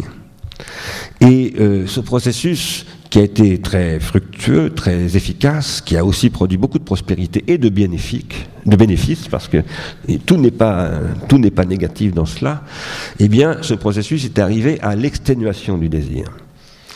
Il est arrivé à l'exténuation du désir parce que il en est arrivé à détruire ce que j'appelle les moyens de production du désir. Le désir n'est pas quelque chose de spontané. Nous ne naissons pas avec du désir, nous naissons avec de la pulsion. Ce que je vous dis là, c'est ce que dit Freud à partir de 1920. Ce n'est pas la position de Freud avant 1920. Avant 1920, je considère que Freud ne distingue pas clairement désir et pulsion. Vous savez bien que à partir de 1895, il pense que les pathologies hystériques sont le fait de la sexualité. La sexualité, il en fait une théorie en 1905 dans les 3 essais sur la sexualité où il ne distingue absolument pas la pulsion et le désir. Et d'ailleurs, il lui-même ne parle jamais de désir. D'ailleurs, Freud parle de libido, mais pour lui, libido et pulsion à cette époque-là, c'est quasiment la même chose. Et ça n'est qu'à partir de 1920 qu'il va raffiner son analyse et qu'il va poser qu'en réalité, la libido, c'est ce qui détourne la pulsion de son but. Quel est le but de la pulsion ? C'est de consommer son objet. C'est-à-dire de l'absorber et de l'anéantir. consumare, ce qui veut dire détruire en latin. Et ce que montre Freud à partir de 1920, c'est qu'en fait, le désir, c'est ce qui va transformer cette relation à l'objet de consommation en une relation d'investissement, au contraire. C'est-à-dire, au lieu de consommer l'objet, je vais tout au contraire le protéger. Parce que je l'aime, parce que je le cultive. J'aime ma femme, j'aime mes enfants. Je cultive la géométrie ou la peinture ou la politique. Et donc, je vais produire quelque chose que j'appelle une infinitisation de mon objet. C'est-à-dire que je vais faire que mon objet est infiniment plus grand que moi et infiniment plus grand que quoi que ce soit. Il est incomparable, il est absolument singulier et il est l'objet d'une fixation qui va faire que mes pulsions vont être détournées de leur but, c'est-à-dire vont être détournées de la satisfaction de leur but et vont s'investir dans l'objet pour l'objet et non pas pour elles-mêmes. Ça, c'est un processus absolument fondamental par rapport auquel, à mon avis, ce qu'on appelle la French Theory n'a pas été très clair. Ni Derrida, ni Deleuze, ni Foucault, ni Lyotard, à mon sens, n'ont bien compris ce processus. C'est particulièrement visible dans un texte de Lyotard qui s'appelle L'économie libidinale, où il confond allègrement la pulsion avec le désir. Mais c'est aussi vrai, je crois, chez Derrida et chez Deleuze. Quoi qu'il en soit, je pense que de ce fait, Derrida et Deleuze n'ont pas pu, ni Lyotard, n'ont pas pu faire une critique du consumérisme et n'ont pas pu comprendre ce qui était en jeu dans ce que finalement Guy Debord disait à propos de la société du spectacle, dont je ne partage pas toutes les analyses, mais qui posait des problèmes extrêmement importants, Marcuse également, mais sur des bases qui étaient fallacieuses. Moi j'ai critiqué Marcuse, je m'y réfère, mais pour montrer qu'il avait lui aussi lu de manière un peu superficielle, à mon avis, Freud. Et du coup, cette philosophie du XXe siècle en France, de la fin du XXe siècle, n'a pas pu constituer une critique de l'organisation de la bêtise. C'est-à-dire une critique du devenir autodestructeur du capitalisme consumériste tel que nous, au début du XXIe siècle, à partir de 2007-2008, nous constatons les effets absolument calamiteux de cette organisation où il n'y a plus du tout d'investissement, mais il n'y a que de la spéculation. Parce que ce capitalisme-là, c'est un capitalisme pulsionnel qui repose sur ce que j'ai appelé un populisme industriel, c'est-à-dire une exploitation de la bêtise sous toutes ses formes, depuis Greenspan jusqu'au dernier des derniers. Et cela, c'est ce qui nécessite aujourd'hui une critique pharmacologique. Le seul moyen de lutter contre la bêtise, c'est de renverser les moyens de production de la bassesse, de captation de la pulsion, de destruction de la libido, en de nouveaux dispositifs de production de libido. C'est ce que Gilles Deleuze appelait d'ailleurs, à mon avis, l'art du contrôle, puisque Gilles Deleuze, dans un texte fameux, qui a été publié en 1990 par la revue L'autre journal, qui était consacré aux sociétés de contrôle, là où il montrait que ce que Michel Foucault avait décrit comme des sociétés disciplinaires, c'était devenu des sociétés de contrôle, des sociétés qui en fait constituent ce que je viens d'essayer de décrire d'une certaine manière, même si Deleuze ne les pense pas exactement comme cela. Il dit dans une lettre à Serge Danet, qui est consacrée à la télévision et au cinéma, qu'en fait il faut inventer un art du contrôle, qu'il faut détourner ces technologies de contrôle pour en faire les technologies d'un nouvel âge, si j'ose dire, de l'élévation. Et ça, c'est ce que je crois, aujourd'hui, nous avons la tâche de conduire.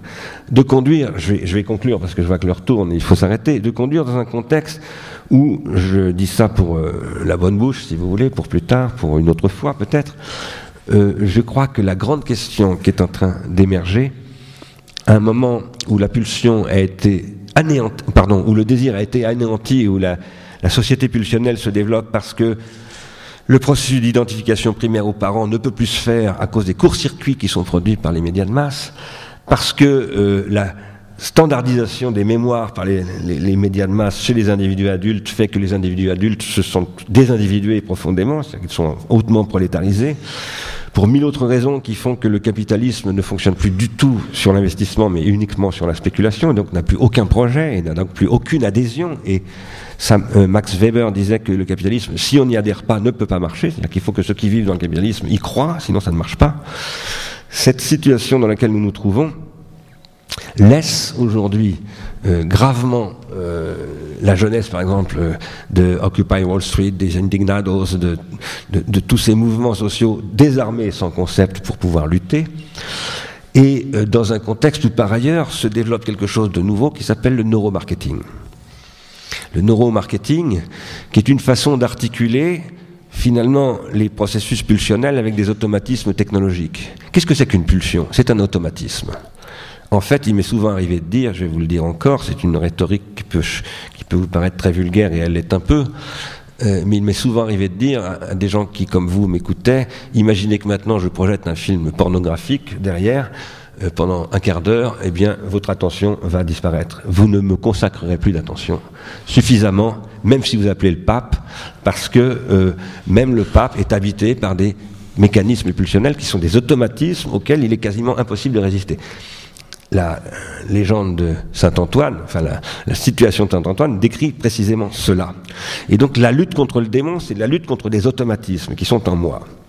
Aujourd'hui, le neuromarketing travaille à l'exploitation directement des mécanismes les plus automatiques qui soient au niveau des couches basses du cerveau, pour les articuler avec des automatismes technologiques et pour faire ce que j'appelle, pour développer ce que j'appelle une société automatisée, où finalement nous ne fonctionnerions plus que comme des automates, en court-circuitant, en convoquant nos pulsions et en court-circuitant totalement les couches supérieures du cortex cérébral, là où nous acquérons l'insertion dans des disciplines, dans des savoirs, là où nous nous civilisons, ce qui demande des années d'apprentissage, de formation, de rapport à des milliers et des milliers d'années de civilisation. Et aujourd'hui, il est très clair que le neuromarketing a pour but de court-circuiter cette affaire. Quand je vous dis cela, ça n'est pas du tout pour lutter contre l'automatisation, car je pense que l'automatisation peut être mise au service de la capacitation, du développement, de l'augmentation de soi, mais pour dire que si nous n'avons pas une politique de cela, qui n'est pas réductible à de simples but de profitabilité économique, nous courons réellement à une grave catastrophe. Voilà, j'avais pas mal d'autres choses à vous dire, mais je vais m'arrêter là parce que je parle depuis longtemps et je vous remercie beaucoup de votre patience et de votre attention. Merci. Merci.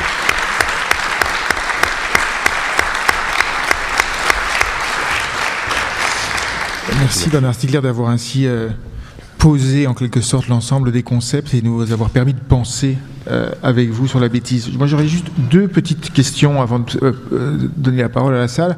Une première question qui serait sur, si je vous suis, en réalité nous sommes la plupart du temps bêtes. C'est-à-dire que nous sommes des êtres rationnels certes, mais nous pensons peu. Et quels sont, si vous pouvez donner un exemple où, en quelque sorte, nous utilisons vraiment, vous parlez du passage à l'acte de la raison. C'est quoi un passage à l'acte de la raison qui nous fait passer, en quelque sorte, de la bêtise à l'intelligence? Première petite question. Et deuxième question, vous avez botté en touche sur la question de l'animalité, même si vous y avez touché tout de même.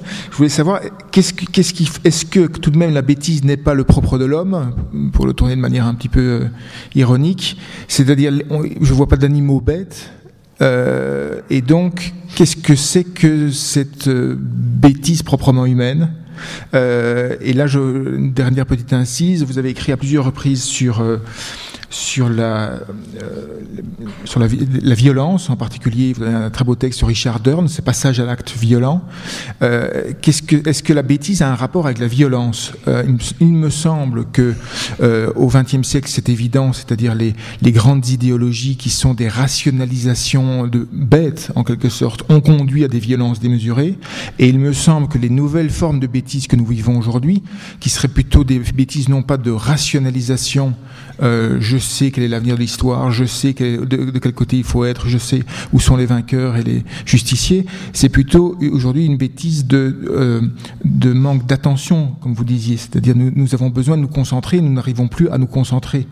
C'est pas de la rationalisation, c'est une difficulté à se concentrer, ou c'est une sollicitation incessante, ou ce qu'on appelle le zapping en quelque sorte.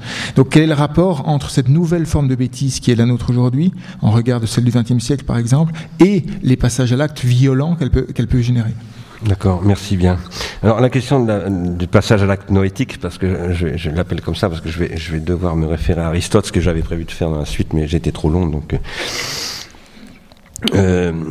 pour moi, la source de toute cette réflexion dont je vous ai parlé là ce soir, c'est Aristote. C'est une lecture que j'ai faite il y a bien longtemps maintenant, au début des années 80, du traité de l'âme d'Aristote, dont d'ailleurs j'ai découvert le contenu d'abord par un commentaire qu'en donne Hegel dans le 2e tome, je crois, de son Histoire de la philosophie, qui est un commentaire, à mon avis, absolument lumineux.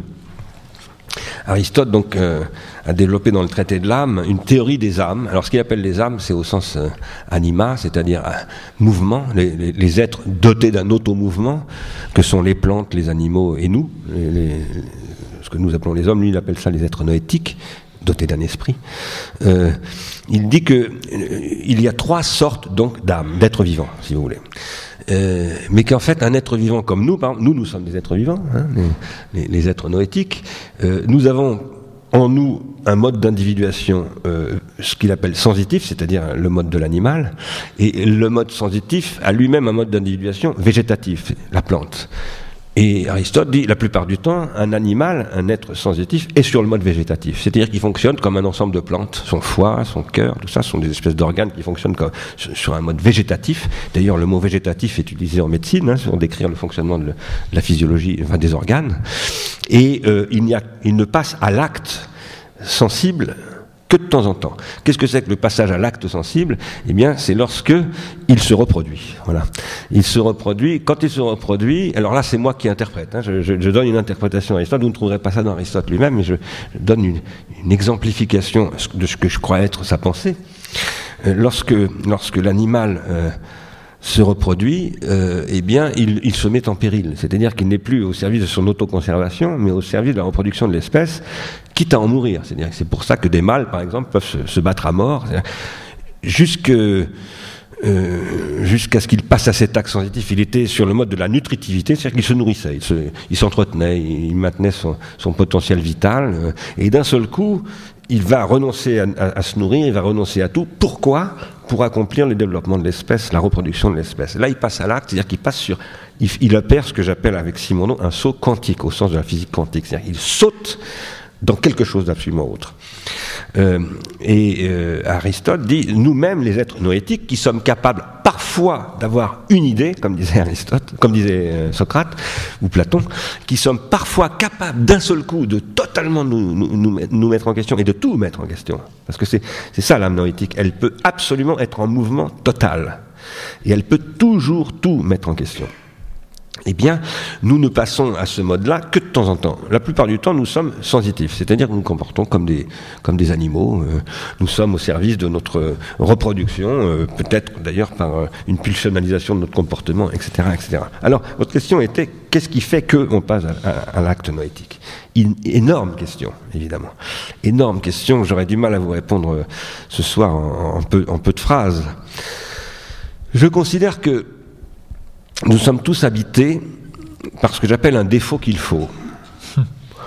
Ce qui n'est pas exactement ce que Jacques Lacan appelait le manque, même si ça a beaucoup à voir, car la structure du désir, pour moi, a partie liée à ce que j'appelle le défaut, ce que Jacques Lacan appelait le manque. Et ce défaut, il fait que nous nous comportons en général de manière à combler ce défaut, mais à combler ce défaut la plupart du temps pour l'annuler. Et pas pour nous en trouver individués, pas pour nous en trouver transformés. Et à partir de là, nous développons des comportements que j'appelle stéréotypiques, c'est-à-dire qui conduisent d'ailleurs, par exemple dans les comportements névrotiques, à des obsessions, à des mécanismes typiques du névrosé, etc., etc., mais qui conduisent aussi à, par exemple, on rencontre quelqu'un dans la rue, bonjour, comment ça va, etc., on dit des banalités, bon, on occupe le truc, par défaut, on emploie ce que Jacobson appelait la fonction phatique, c'est-à-dire qu'on n'a absolument rien à se dire, mais on a tout un registre, tout un vocabulaire de choses toutes faites, de stéréotypes qui font qu'on comble la chose. On n'a rien à se dire, mais on a tout à se dire. Le problème, c'est que si on a quelque chose à dire à quelqu'un d'autre, il faut se mettre, c'est à soi-même d'abord qu'il faut être capable de le dire, c'est-à-dire qu'il faut se mettre gravement en question. Et en général, ce qu'on a à dire, ça relève de ce que j'appelle, enfin c'est pas en général, selon moi c'est toujours, ce que nous avons à dire aux autres relève de ce que j'appelle les traumatypes. C'est-à-dire que nous avons été marqués, traumatisés, frappés, blessés, choqués dans notre vie antérieure, dans la nôtre ou dans celle de nos ancêtres d'ailleurs, dans ce dont nous héritons, il y a des traumatismes, des traumatypes, des questions, on dirait dans le langage de Heidegger, que parfois dans certaines circonstances nous pouvons faire réémerger. Exemple, le dialogue platonicien dont vous parliez tout à l'heure. Ménon, l'esclave, Socrate. où tout à coup, quelque chose va se produire. Vous savez bien que tout ce que décrit Socrate dans le dialogue avec l'esclave, c'est d'abord la résistance de l'esclave à vouloir vraiment penser. C'est pas que l'esclave ne veuille pas vraiment penser, c'est que la pensée est ce qui se confronte à ce qui résiste à la pensée. D'abord, hein. Ça résiste à la pensée. Et la pensée doit toujours lutter contre ce qui, en celui dont elle provient, essaye d'empêcher la pensée de penser. Parce que penser, c'est s'altérer. Alors là, je suis évidemment dans un discours très opposé à ce que, en tout cas, à une partie de ce que dit Platon. Parce que, par tout un pan, Platon dit qu'au contraire, penser, c'est accéder au même. Moi, je dis que c'est accéder à l'autre. Bon. À l'autre, non pas simplement à l'autre qui est hors de moi, mais à l'autre qui est en moi. Et ce processus-là, c'est ce que j'appelle un processus de transindividuation. Vous aviez cité ce terme comme un terme mystérieux. Qu'est-ce que la transindividuation ? Je vous le disais tout à l'heure, lorsque je m'individue psychiquement, si je ne m'individue pas aussi avec d'autres, c'est-à-dire si je ne participe pas à une individuation collective, comme j'essaie de le faire avec vous, parce que je parle là pour m'individuer, mais en essayant et en espérant que vous vous individuez un petit peu avec moi, l'individuation psychique, c'est toujours une co-individuation. C'est ça d'ailleurs que Socrate décrit comme un dialogisme fondamental de la pensée. Il dit, la pensée c'est d'abord un dialogue. Bon. Avec soi-même notamment, mais ça c'est dans tes têtes, mais bien avant il dit, on pense avec l'autre, c'est-à-dire on pense en dialoguant. Ça veut dire que quand on pense, on ne s'individue qu'en se co-individuant avec quelqu'un d'autre, l'autre pouvant s'individuer contre vous-même d'ailleurs. Parce que deux thèses qui s'affrontent se co-individuent dans l'opposition. Les co-individuations peuvent être questionnantes, affirmatives, négatives, etc. Mais en me co-individuant avec un autre, je participe à l'individuation de tout un ensemble qui peut être la langue que nous partageons, par exemple, nous allons transformer en nous co-individuant, en fabriquant un nouveau mot qui va circuler, et tous les mots que nous employons aujourd'hui, là, que j'emploie en ce moment même, ont été forgés un jour pour la première fois. C'est quelque chose dont nous n'avons pas conscience, mais il y a eu une première fois où un mot est apparu. Hein. Et ce processus-là, c'est ce que j'appelle le processus de la transindividuation. Alors, le passage à l'acte noétique, c'est ce qui fait que je baigne dans un champ de transindividuation que je partage de manière stéréotypée, et d'un seul coup, ce stéréotype devient traumatypique. C'est-à-dire que d'un seul coup, au lieu de me conforter dans une espèce de répétition qui est ce que Gilles Deleuze, dans différentes répétitions, appelle la mauvaise répétition, et il pense aussi là, évidemment, à Kierkegaard, et bien d'un seul coup, ça produit ce que Gilles Deleuze appelle une bonne répétition, c'est-à-dire une différence. C'est-à-dire une production idiomatique qui va faire que, après Marcel Proust, la langue française n'est plus la même. Après avoir rencontré telle personne, moi je ne suis plus la même parce que cette personne m'a altéré, etc., etc. Et ça, ce sont des processus de passage à l'acte noétique. Alors évidemment, dans les champs comme la physique, la géométrie, la linguistique, ou je ne sais quoi, ce sont des champs extrêmement contraints, qui sont soumis à des règles très précises, etc., etc., et où il se produit, alors toute l'épistémologie, par exemple, Thomas Kuhn va analyser ça comme ce qu'on appelle des changements de paradigme. Il y a toutes sortes de théories de tout cela. Mais moi, ce qui m'intéresse, c'est de voir comment le pharmacone joue un rôle fondamental dans cette affaire. Alors, votre deuxième question, c'était animalité et bêtise. En effet, j'ai pas voulu botter en touche, mais j'avais pas le temps d'en parler. Ce que dit Deleuze, c'est précisément ce que vous avez dit. C'est-à-dire que l'animal ne peut pas être bête. Il n'y a que les hommes qui peuvent être bêtes. Parce que l'animal n'est pas soumis à la tentation. Ni de s'élever, ni de régresser. Un animal ne connaît pas ce genre de questions. Il n'en fait pas l'épreuve. Il n'est pas de... Alors, dans un langage traditionnel, on dira il ne connaît pas la liberté, il ne connaît pas la morale, etc. C'est pas comme ça que Deleuze pose les problèmes. Après Canguilhem et après Simonon, il le pose en termes de polarité, d'un champ polarisé. Il dit... Ce qu'on appelle l'être humain, moi je dis plutôt l'âme noétique avec Aristote, c'est un champ polarisé auquel l'animal échappe. Voilà. Et donc, il n'y a pas de régression chez les animaux. En revanche, l'être humain ou l'être noétique, c'est-à-dire il n'y a pas de désir chez les animaux non plus. Parce que le désir, c'est quelque chose qui infinitise son objet, et vous me direz, mais il y a des formes de fidélité chez les animaux, etc. Oui, mais ce ne sont pas des processus d'infinitisation. Ce sont des processus de survie de l'espèce qui sont organisés de telle manière dans telle espèce, etc. Mais ce ne sont pas des processus d'infinitisation. L'amour ne peut être que fou, par exemple. Il faut de la folie pour que le désir puisse se produire comme désir. C'est une forme de la folie, le désir. C'est ce que disent Roméo et Juliette, d'une certaine manière, d'ailleurs. D'une certaine manière.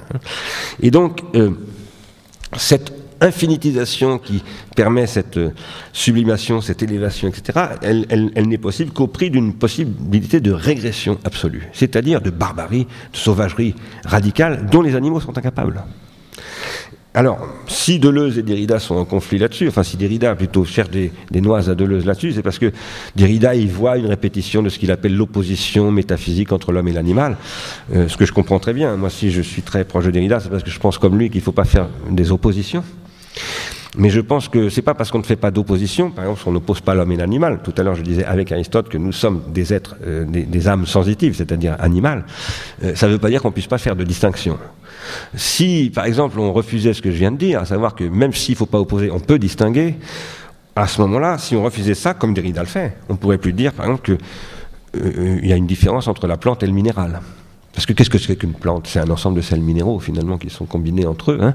Et alors on dira, mais finalement, il n'y a pas de différence entre la plante et l'animal, et la pierre, et le minéral. Si, bien entendu, il y a une différence. Mais c'est pas parce qu'il y a une différence qu'on construit une opposition. Donc je considère que Deleuze cherche des noises inutilement, que Derrida cherche des noises à Deleuze là-dessus, de toute façon tout à fait inutile. Alors quant à votre dernière question, eh bien, ça c'est une immense question, sur laquelle... il me faudrait du temps pour vous répondre, et même que j'y réfléchisse un petit peu, parce qu'il y avait derrière ça la question d'une forme de violence nouvelle, peut-être. Hein. C'est derrière le problème des sociétés de contrôle dont parle Deleuze, d'ailleurs, hein, de toute évidence. Cette forme de violence, moi je dirais qu'elle est liée à ce que, c'est pour ça que je termine là-dessus, à ce que j'appelle l'automatisation, c'est-à-dire que le but, ce n'est plus de soumettre à une violence physique ou autre, ou morale même, les individus humains, c'est de contrôler leurs automatismes et de les priver de leur possibilité de se désautomatiser, c'est-à-dire de se comporter autrement comme des machines. Et ça, c'est ce que j'avais écrit dans un livre qui s'appelle De la misère symbolique, dans un chapitre qui s'appelait La fourmilière numérique. Bon, aujourd'hui, nous voyons très bien comment la traçabilité numérique peut nous amener à nous comporter comme des insectes sociaux électroniques, et que toute une partie du développement contemporain de la technologie va vers cela, de toute évidence. Ça n'est pas du tout la science-fiction, ce sont des choses extrêmement actuelles, contemporaines, et qui mériteraient un débat public beaucoup plus grand, et que je trouve scandaleux que les hommes politiques ignorent très profondément. Par ailleurs, puisque vous parliez des totalitarismes, des violences idéologiques qui ont pu être engendrées par des formes de certitude, etc., on ne peut pas ignorer par ailleurs les phénomènes de ce que j'avais analysé dans mes créances discrédiques, qui était ce que j'appelle la sublimation négative. À partir du moment où vous privez la jeunesse, par exemple, de la possibilité de se projeter dans un processus de sublimation, ce qui est ce que Antigone reproche à Créon. Lorsqu'Antigone dit à Créon, tu n'as pas le droit de ne pas respecter l'obligation d'enterrer les morts et le droit à la sépulture pour tous les morts, tu es en train de commettre un crime contre quelque chose qui appartient à ce que, dans le langage contemporain, on appellerait le super-ego, le surmoi. Et donc, elle va transgresser la loi de Créon en disant que la loi de Créon n'est plus représentative elle-même du symbolique, et elle va s'instituer en quelque sorte par une sublimation négative, c'est-à-dire criminelle, parce que du point de vue de Créon, elle est dans un comportement criminel, elle ne respecte pas la loi du tyran, et je pense que tout adolescent a besoin de cette sublimation négative. Le rapport des adolescents à ses parents, c'est-à-dire à la société, parce que ses parents sont les représentants de la société, c'est un rapport de sublimation négative. Si cette sublimation négative n'est pas inscrite et encapsulée dans un horizon de sublimation tout court, alors elle se transforme en sublimation terroriste. Et le terrorisme, tel qu'il peut le terroriste peut se faire sauter avec ceux qu'il sacrifie, et pour lui il les sacrifie, il ne les tue pas, c'est une figure qui s'inscrit dans cet horizon-là. Ce que je veux dire par là, c'est qu'aujourd'hui ce qui nous menace, c'est de produire de la folie meurtrière par l'exploitation d'une pulsion qui fait que le désir ne se produisant plus, et l'homme ne pouvant pas se passer de désir, il essaye de reconstruire des horizons de sublimation négative qui peuvent prendre des voies absolument criminelles et totalement incontrôlables par ce que j'appelle les individus désaffectés. Voilà, donc l'horizon pour moi il est dans vos questions entre l'automatisation d'un côté, le comportement de sublimation négative criminelle de l'autre, et c'est ça les grands dangers qui nous menacent. Merci de ces précisions. Alors je crois qu'il y a un micro qui devrait être présent dans la salle, voilà, là en haut. N'hésitez pas à poser vos questions. Il y en a déjà ici devant.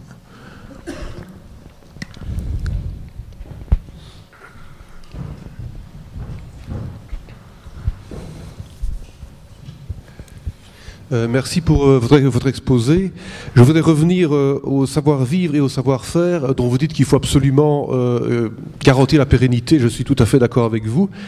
Mais ce qui provoque l'obsolescence accélérée de ces savoir-vivre et de ces savoir-faire, c'est l'essor technologique sans frein de l'hypercapitalisme et aussi lié à un processus d'accélération générale de la modernité tardive.